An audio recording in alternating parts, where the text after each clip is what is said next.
Okay? All right. I tend to walk around a little bit when I'm doing presentations, so we'll see how it goes. So my name is John Jansen.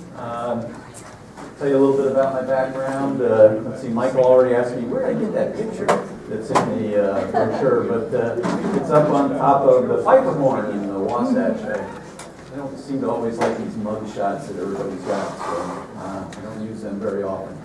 You know, it's interesting. When I first started working in Utah, I started off doing general plans, okay, for a program, a federal program. It was called the HUD 701 program, where they gave money to local governments to do planning of all things. It's shocking. And I worked for a private consultant that I like to say I learned an awful lot of things not to do from. What he did was cookie cutter planning. The general plan that was good for one town was good for the next town. Just change the names. And in those days, we cut and pasted those names in, which really was quite a talent that I had. Then I went to Davis County, so I was working in a county for about 3 years. That's where Wilf was for an awful long time. But from there I went to West Valley City, and I was there for 30 years as the planning director, and went through an awful lot of general plans. Did I do that? Community, hope not. About 5 years ago, I slipped away from West Valley, and I've been doing private consulting, planning consulting work, and some of that's involved general plans. Right now I'm working on one up in North Ogden, as a matter of fact. So, with that kind of background, why is this green slide up here? It's got all those names on it. Just wanted to mention that there's an ongoing educational effort that's happening right now. These organizations are all involved in it. The League is heading it up. And American Planning Association that I'm a member of is playing one of the big support roles, along with the state ombudsman, who is that guy that was talking to you for a while, Brent. He's very much involved in that. Baby. Okay. Yeah, talk about what? Okay, I got you. All right. Yeah, Brent's the state ombudsman. Everybody know what his role is? Maybe he didn't talk about himself. Somebody in the background tell me what Brent's role is? Let me go way back. Mediator is a good way to put that. Yeah. Okay. But it's a state-funded position. All right. And then we're actually working with the Board of Realtors and putting together a series of educational packages. Brent is doing the administrative versus, that is me, isn't it? Administrative versus legislative one. Okay, he may do some others too, because he's very good. And Wilf has done one on politics of planning already. And oddly enough, I'm doing one on general plans. How about that? So, what I'm going to talk about today, really 3 things. First, the content of the plan. Okay? How do you create a plan? And then last, how do you actually implement a plan with zoning? And I know Bruce is going to talk about some of that later on this afternoon too. Right, Bruce? Okay.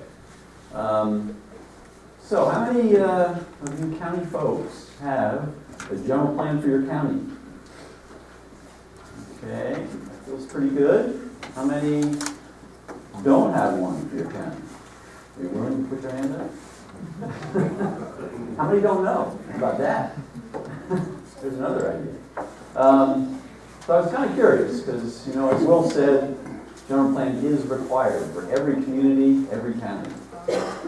Ask how many have a good general plan. Okay. Let's see. How many think they have the greatest plan in the state? Oh, okay. So, you know, I didn't mention, but I am on the County Planning Commission in Salt Lake. And I was not raising my hand for that plan either. Okay? Somebody get that on the record? Anyway. Okay. So, generally, what is a general plan? Generally speaking, is it something that we really got to have? Well, state law says we do. Okay, and that's the section, if you want to go read it. It's kind of a longer section, but tells you all about general planning. Johnny said forward thinking is what we're going to talk about. Is that what the plan's all about? Forward thinking, right? Is that something we all do pretty much in our own lives? Every day? For me, sometimes it's just, how am I going to get up in the morning? I plan to do that. But you know, there's a lot of things we plan for individually, but these plans are for the collective. Okay, back to the enterprise for a minute, but the collective, for your county as a whole. What's good for your county? Thinking about the future. Trying to look at what trends are out there. What ones you might need to know about. Okay? And then just realizing that no matter what kind of planning you do, there's going to be things you can expect, and there's going to be lots of things that show up along the way in that 10 to 20 years that you didn't expect. Wilf mentioned also, there are 3 required elements, chapters, topics that you have to get into. Anybody want to take a shot at those without looking at the screen? Modern income housing, okay. Anybody know what that is? Modern income housing. It sounds like you just have to have some housings for modern incomes. Is that it? It's a plan, all right? Okay. Yep.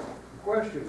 You make reference to Title 10 in here, and that's municipalities. Where's that section in 17? That would be a good question.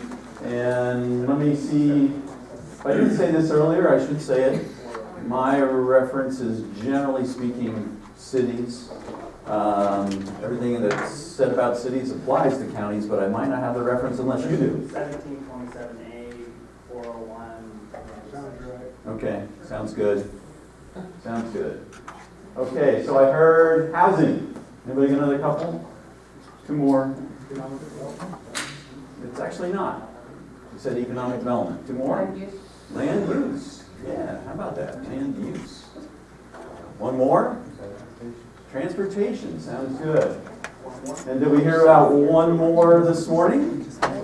Resource management in about 2 months or next month or something like that. And next year, actually, it's due. So I'm going to update this. Because I don't think everybody's going to catch that. And yeah, but I'm doing this presentation again next week at the American Planning Association meeting, St. George, which I'm sure you're all going to. I know a few people are. And I think I should add that in at this point. Okay. So you got 3 basic elements. Let's talk about the land use for a minute. What kind of things should you address in a land use element? What are you worried about in land use? Are there any things that are important that just talk about in a land use element that concern your county? The uses. It sounded pretty good. Today's uses? How about both? Today's and future uses. Is that way your county's laid out, land use-wise? Does that work for the distant future? That really is the big question, whether you're in a county or a community. There's a piece of that that's required also, and it's called a land use map. All right, so you're saying 10 to 15, 20 years out there, you must have a map that reflects the thoughts of your county about that area, about your county. Okay? Like the zoning map? Well, it's not really. The zoning would implement that, okay, but it would be a map that says generally these are the land uses that we hope will appear. You might have some that you think should show up 10 years from now that you don't have a zone for yet, okay? All right? So it's a little bit different. Often tied to a zoning map, but a little bit different. Okay, how about transportation? Anybody worried about transportation in the county at all? Got it all figured out? You don't need to plan for future populations, changes in oil rig and, let's see, trucking philosophies in your county, any of that kind of thing. They just go straight through and they don't worry about roads anyway. Right. So with transportation, the idea is you should be thinking about, are you missing some roads? If you have some roads that need to be widened, you have some roads you want to improve, you have some roads you want to look different. All right? Are you satisfied with how your streets look? You can look at, future connections you think you might need. Is there a place where you need a new road someday? Okay. You can look at transit. And obviously that's a big issue, and now that there's an ability to get some sales tax, maybe you might want to look at that anyway. Transit needs. This whole idea of what do you want your streets to look like is really important these days. You've got this whole conversation happening about complete streets. Anybody heard of those? So you've heard of the incomplete streets, right? No. Sometimes I say things that are supposed to be funny, but they're not.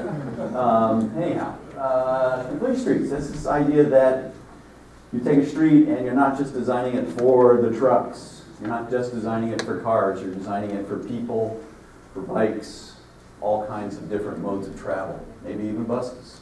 Okay? It's a philosophy that's been emerging probably the last 5 to 10 years and starting to happen in most communities. Okay, transportation. Are there other transportation issues that you think might be important in your county that need to be addressed? Airport. Airports, that could be in there. Railroads, you bet. Good points, good points. Okay, housing. So let's see, Doug said moderate income housing plan. Anybody ever heard of that? Okay, how many counties have a moderate income housing plan? Not a lot. Okay, not feeling a majority there at all. So there's a housing chapter here called Elements that's required, and part of that chapter is this moderate income housing plan. Essentially a state-promoted effort to say, you need to look at your housing and see if you're really meeting needs for moderate income people, okay? There's actually a prescribed method to do that in state law, and it's not that difficult. A lot of data out there from the census you can use for that, but it is something that is required to be in your plan. But there's other things you can look at too. Like this kind of housing. Anybody know what that is? Yurt. About 15, 20 years ago I did something with a yurt picture. Nobody knew what it was. Gairs too. What are they called? Gairs also. Gairs. Aha. Yes. How do you spell what you said? Yurt. Jumping Unity. Jumping Unity? Well, yeah. Y-U-R-T. Thank you. Okay? And that's a yurt up in the Uintas that I've been to a few times. But the idea here again is you're looking at different types of housing. Some communities have all single-family homes, that's all they've got. Maybe they need to look at some other housing types. Some communities have a lot of apartments and they want to look at single-family homes and encouraging them in some manner.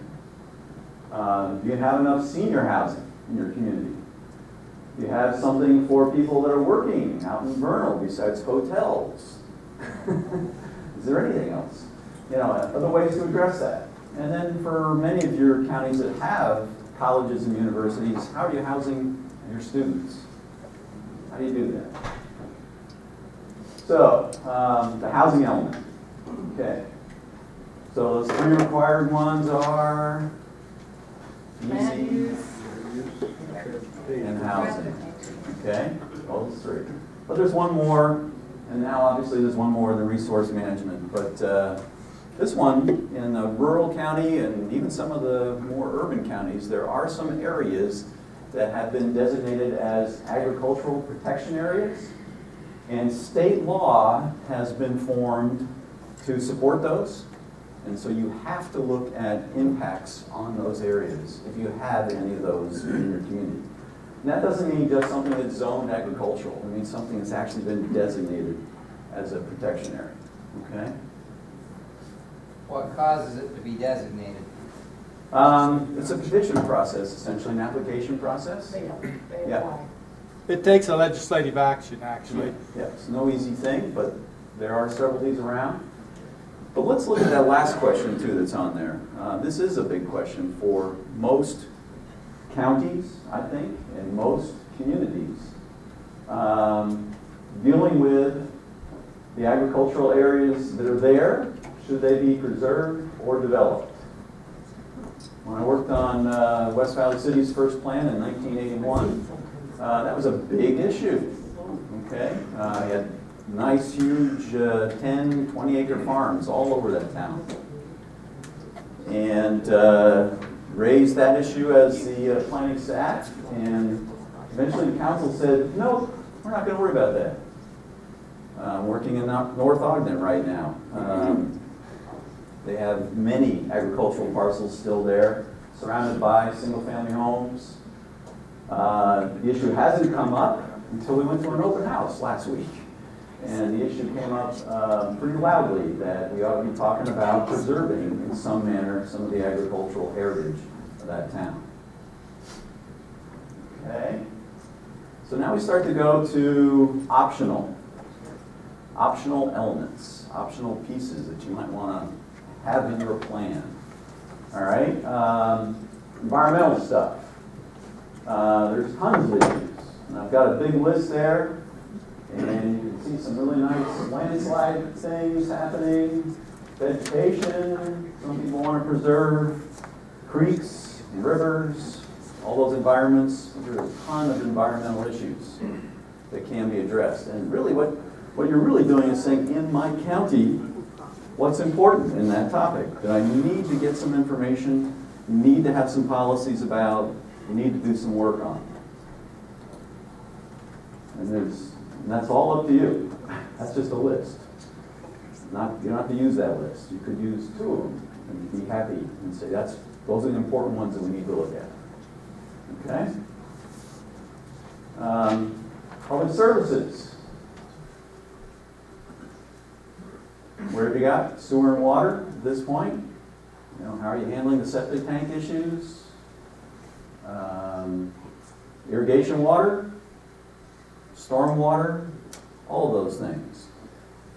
What's the biggest trend happening in storm water these days? Anybody want to think about that for a minute?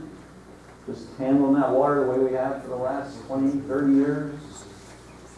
No? It's not your water. What's that? It's not your water. It's not your water. We were talking about that state legislature. That is an issue.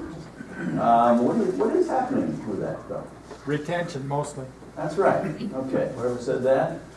The idea that, you know what, if we can build smaller pipes and fewer detention basins and less curb and gutter and run all that stuff out to who knows where, in this county it's out to the lake and the river. Let's return it to the underground aquifer. Let's do that as much as we can. And there are a lot of techniques to do that these days. Something very much worth addressing. And of course, in that kind of a chapter, you're going to want to look at what's going on with your population, what you expect changes-wise you're going to have. How are you going to accommodate that in the future for all those services? There's one other one on this list that you might say, what's that doing there? Broadband. What is that? What is that thing you're all looking at in your labs? Let's see, right there that you were asked to bring to this meeting. You think you would have been asked to bring that to the meeting 10 years ago? No. I used to open my talks about 10 years ago with, my real goal for this is like to keep you guys off your phones for 1 hour. And now I'm sort of down to, my real goal is maybe 50% of you stay off your phone for an hour? Maybe. And probably next year it'll be, it's impossible. Broadband. How important to your county is that? You all dependent on that like everybody else is at this point? Pretty much, okay? There are some that are thinking that broadband will become just like sewer and water one of these days, all right? Another utility that we're all involved in. But there are ways to help promote that happen. Do you know how the new, the national bill just got passed up in relation to broadband companies? Yeah. Is that, and they want to treat it more as a utility? Yep. So is that coming? I think that's coming. So, Yeah, okay. There have been grants for expanding systems for quite some time, and especially in rural areas. There's a lot of ways that we can help some of those companies do a little better job. One of the big problems they have is it's so expensive to dig all these ditches to underground things, underground their lines. But there's ditches being built and dug all over the place all the time. Is there an opportunity for planners to think about coordinating that a little better? Sounds like an email group to me. You just sort of set that up and you go, hey, these guys are digging over here today. Anybody else want to know about that? Maybe share that ditch. Seems like an easy thing, but it's become a very important topic. Okay. Are you including telephone in the broadband? Probably, yeah. Yeah. And that already, if you go back to that history, that was many, many, many different companies, right? And so it's sort of been pulled together quite a bit now. But yeah, telephone.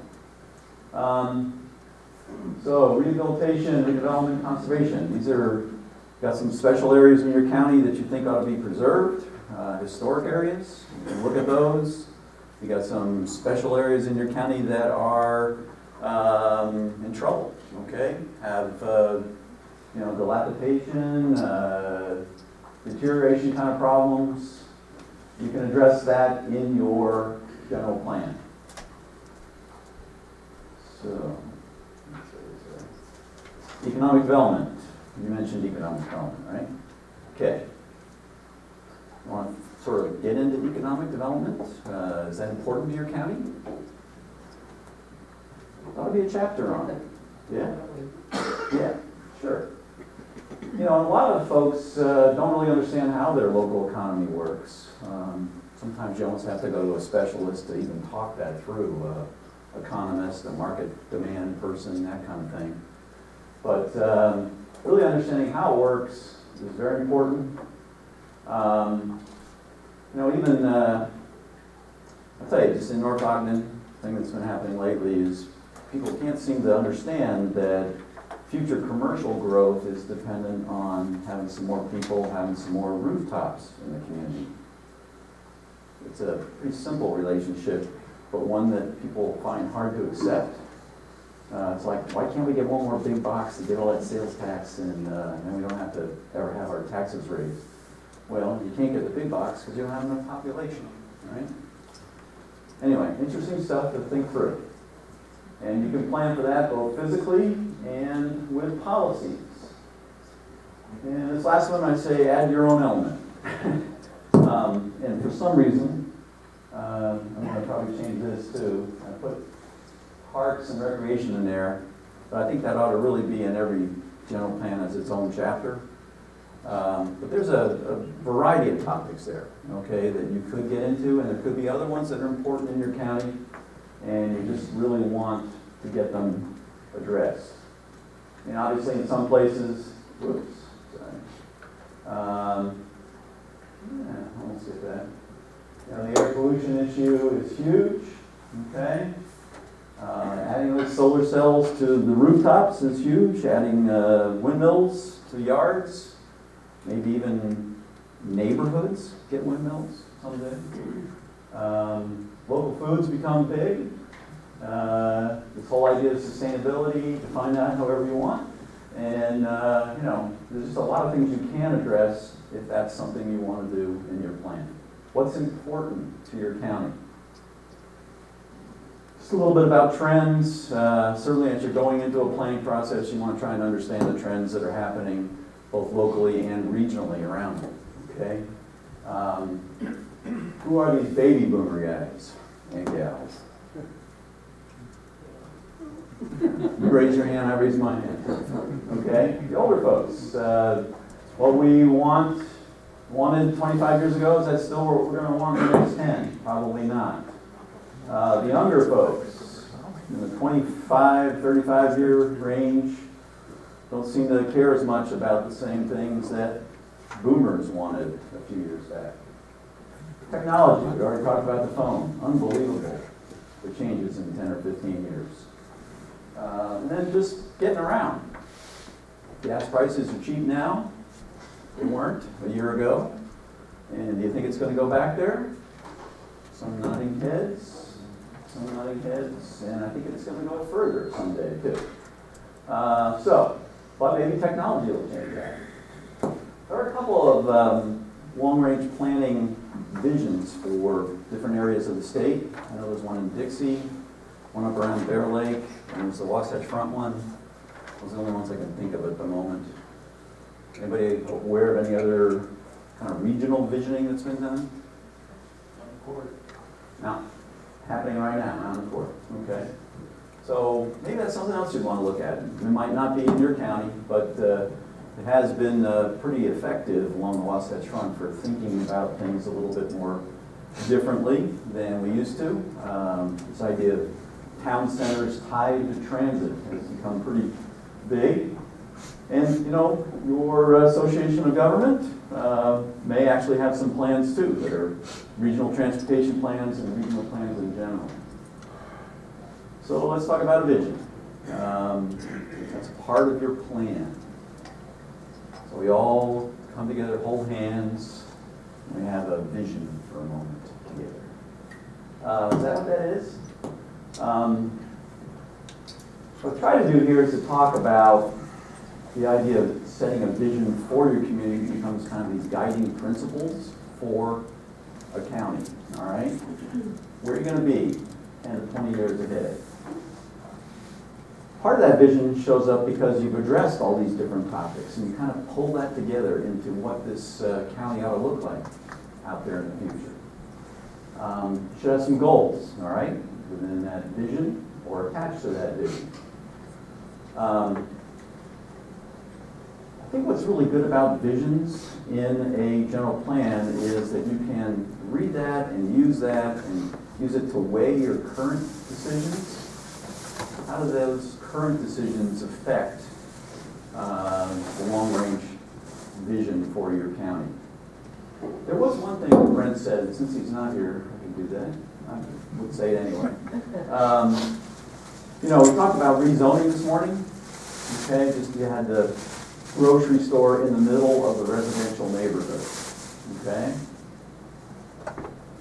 So, from my way of thinking, that would be a general plan issue. Okay? Now, you can violate a general plan with a good reason, as a planning commission or a council commission, but a lot of communities are actually tying that to, let's amend the general plan and change the zoning at the same time, if that makes sense. That example for me said, wow, I hope that wasn't in the general plan, just that was a great spot for a grocery store in the middle of a residential neighborhood. Oh, it wasn't. So should you be amending your general plan at the same time? A lot of communities do that. It forces you to consciously think about what's in your plan instead of just rezoning on that particular parcel. Okay. So this part on the right, yep. That is actually a vision for an unincorporated town in Salt Lake County called Magna. It was a process that they went through with Envision Utah a few years ago. And that's what they came up with, what they wanted to see in that particular town. This is one of the places that may be a metro township or may be incorporated in Salt Lake County. Okay. Probably the most important part of your plan is not just what you've addressed, but trying to figure out how you're going to implement what you tried to address, okay? Implementation techniques, implementation strategies. So you have a goal, all right, in your plan. We want to have more commercial development in this particular area. That's nice. How are you going to do that? How are you going to accomplish that? There ought to be a set of strategies in your plan that actually tells you how you're going to do that. And for you as a county or as a staff person, that ought to be like marching orders for you on things you need to do, okay? Not just stuff sitting on that shelf with that nice little plan, but something that becomes a program for you that you're going to try and implement. I've included this because sometimes they're really, these strategies can be just too hard to accomplish. Think about things you can do, okay? As opposed to something you just like to do and hope you get to someday. What can you actually do? And that can give you that future you want to achieve. And this is a slide I've added a couple times now here. I think it's important for everybody to remember. Who builds the vision in your county? Who actually does that? Who gets out there and does some building in your community? Okay, nobody. Nothing's happening. No. It's interesting, you know, I mean, cities, I say city, and I'm sorry, this is the county crowd, but here we go. Counties, you guys have any county parks in your counties? Yes? Some county parks, built some county parks. Got some county roads. Built some county roads here and there. Maintained some county parks and roads. Okay? But if you think about it, what you actually see a lot of in your county is built by developers. Okay? Right? I mean, you've got folks that come in, build another hotel in Vernon, build a subdivision, build those mountain cabins, do whatever they're going to do. But it's the developers that actually try to implement your vision. All right? One of the things that I would suggest is that you actually talk to them every once in a while. You know, invite them to a meeting to talk about what's going on in the county, and how they see that, how they view it. Invite them to a process that you're involved in. Because they probably want to help. They want to make some money, obviously, but they want to help. Okay. I think we kind of went over this morning enough. Planning Commission role, and you do recommend a plan to the county commission or council. And yes, it's a legislative act. We all know what that is now. It's interesting that the state law, probably in 17 dash whatever that was, said something about one hearing. That's all you're required to do. It's just one hearing. Seems kind of crazy to me for most counties, large size, big area. It's crazy for most communities too. But that's all that's required. And then here we're just showing some of the different things that happen. Public meetings, little instant surveying techniques, all those kinds of things can be done. You're probably going to want to have more than one. So I'm going to switch to how do you get a general plan done or updated even. First, you can do this kind of stuff yourselves, all right? As a county, as a planning commission, and a council or commission. Again, planning commission being the one that has to really shoulder that responsibility. Some communities are getting through this process on their own, and I think it works. There's a lot of new avenues to use. Social media, one way to get out, reach out to people. Polling through social media, very easy to do nowadays. You don't have to spend a ton of time doing this. Here's an idea on one way to do it if you wanted to do this yourselves. Maybe each planning commission member has a topic, one of those topics that we've talked about. And they're assigned that topic, and they go out and have some committee meetings. They go out and get some information. Maybe you come back with an open house even, where that commissioner or even a council person actually has some information to share with everybody. All of that can happen on your own, okay, with the idea of coming up with goals for that topic, strategies for those topics, and a plan for that. Okay, been involved in some communities where that actually did happen. Pleasant View, somewhere in that little list of odds and ends I've done in my life, I was their planner, but it was a part-time thing, and we didn't have time, I didn't have time to do that, but they did that on their own with a little guidance from me, but they used committees to get through. Pleasant View's up in, let's see, Weber County people. Weber, yeah, okay. So, you don't want to do it yourself, too hard to do, maybe you've got staff. How many have planning staff here in your counties? Just about everybody? Okay. And sometimes planning staff has the time to get a plan started, get it going. It's a great way to do it. West Valley City, we never went out of house, we did them all in-house. We actually hired long-range planners, sometimes temporarily, maybe for a couple of years to get through that. That's one way to do it. Yep. Association of governments too. Yeah. Sometimes the associations of government will have trainers and helpers for you, data and information for you, and sometimes grants even. I helped with a little town in Wayne County, Loa, a while back on a grant through the AOG. So, it's going to be one of these things where the planners are in the back room, you know, smoking cigars and trying to figure out the plan for your community. But anyway, some old photos there, very old. Okay. You assess whether the staff has time, and if you decide they don't, then you might want to hire a consultant.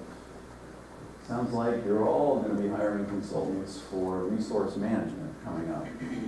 Not sure how that works, but nevertheless, that's a part of it. But how many have been involved in a request for proposal process in the past? Okay, not everybody. Okay. So an RFP is usually where those things start. And I know they're fairly intimidating to some extent for some folks, but really there's tons of examples out there for RFPs, for general plans. Gather a few, modify it yourself for the issues you really want to address. Okay, the topics. Remember, you got to have at least the 3, and now the 4, and maybe the 5 if you have an agricultural protection area. But get those into your RFP as something you really want to address. You can really ask for a lot from a consultant. Some of that depends on the budget, but they can give you data on each of your topics. They can give you mapping. They can go through that whole information process for you, help you with goals, help you with strategies. You can commit them to some kind of a timeline. You can try and find out if they're really any good at that stuff. And, then the last one is the budget question, and notice the AOD is in there. Okay. A lot of times we find we don't have enough money to do a plan. I don't know. It's actually kind of interesting, the variety of amounts I've seen in some of these things. You can go from like $25,000 to $150,000. So it's interesting to me that the resource one is 50. That's only a piece of the plan. Interesting.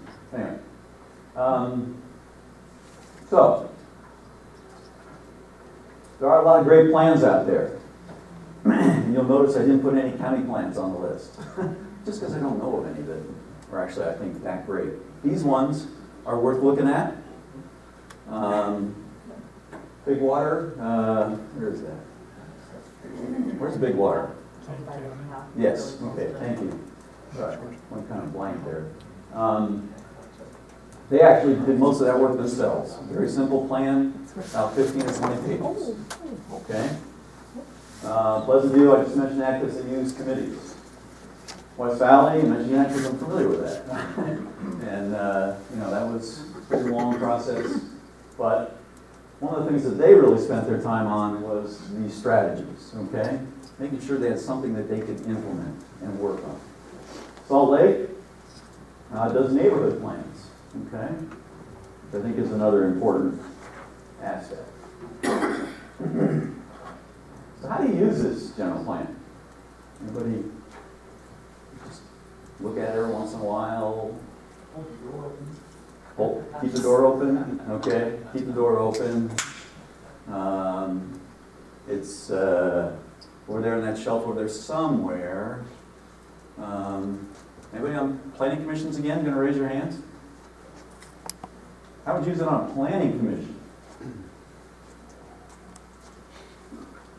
I like it when staff, whenever there's being a change proposed, a legislative change, that they check it against the applicable section of the general plan, put that in as part of their analysis. Okay. Does that make sense to everybody? It's that reference for today's decision, right? It's that long-term reference for today's decision. All right. All right. Is that all you want to use it for? Anybody got anything else comes to mind? So, you think you can get your public works department involved in the general plan process?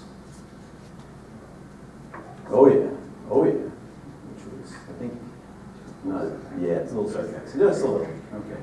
Think you can get your police department involved in general plan process? Fire department? Let me ask the question: should you? Should you try to do that? Okay. It's not just a land use plan. It can cover basically everything that a county or community does. And you know what? If there aren't some changes every once in a while and there's standard operating procedures based on that plan, then maybe it's not as effective as it should be, okay? But it ought to be something that can really do reference, and it is widespread throughout the government. Priority setting. West Valley's transportation plan said, here's the first 5 roads we're going to go after, okay? This is what we're going to do. Here's the first 5 trails we're going to go after. Set priorities that were incorporated into the budget. So it's a very good way to go. All right. So you already got referencing the general plan for every planning commission decision. For the council or commission, it's a little different. Do they have to accept that? I mean, as a planning commission, you have to base your decision on the plan, but the council can say, well, you know, I think we're ready to change that. This doesn't really work anymore. We're gonna change it. But I would recommend to you that if you make a recommendation for change, and the council does or commission, that you really ought to make a change to the plan, not just leave it out there in its incorrect state. Okay. How about the citizens? How do they know what's going on in your community, in your county?